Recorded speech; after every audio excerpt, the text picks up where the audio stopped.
Got here about 30 minutes ago. We just learned new information a couple of minutes ago. Right now we do see officers and investigators gathered right behind me. Helicopter has been circling for the past 30 minutes or so. Now I want to bring you this new information. If we could pull up a photo on your screen. Police say that they are searching for this man for a shooting of a Hendersonville police officer tonight during a pursuit. That officer, we're being told, is in non-critical condition.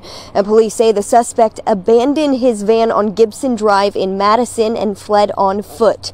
They say he is armed with 2 guns, and officers have blanketed the area. So coming back to us, if you do happen to see this man, you are urged to call 911 immediately. As of right now, this is all of the information we have. We have been told by police that they will be coming over to talk with us soon. Nashville party buses. They have been a hot topic, and how they're regulated over the last, what would you say, year or so especially. At least, yes. It's heated up a lot. And the reason here is because there are folks who are trying to regulate when these party buses can run, whether they can serve alcohol, and whether they should be enclosed. Yeah, right? That's a big part of this as well. Now, right now, we're talking about the hours in particular that they will be able to operate. The Metro Transportation License Commission voted to stop party bus vehicles from operating downtown between 4 p.m. and 6 p.m. That is Monday through Friday. And if you're confused what a party bus is, you know what I'm talking about. Downtown, the big buses or barns or tractors,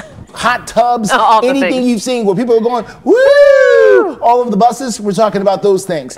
They have been disruptive to folks who run local businesses, also even Hume Fogg High School. They have complained about the noise or even some of the behavior they've seen on these buses. That's why some commissioners want to stop those vehicles from running during rush hour for traffic congestion, and some wanted to stop them even before 4 o'clock. Why are we not going to 2? And if they're saying that the rush hour starts at 2, because I'm not accepting their numbers today. I try to leave to pick up my children from school. That's anecdotal evidence. That's anecdotal evidence. Well, school gets out. That's right. That's why rush hour starts at 2. School gets out. Rush hour starts because a bunch of people get in their car. All right, so the Nashville Department of Transportation has the authority to ask all these party vehicles to stop running during special events, for example, like CMA Fest. Look, when you look at both sides of this, you could understand, for example, those kids at Hume Fogg, when they're trying to get out of school or trying to start their school day.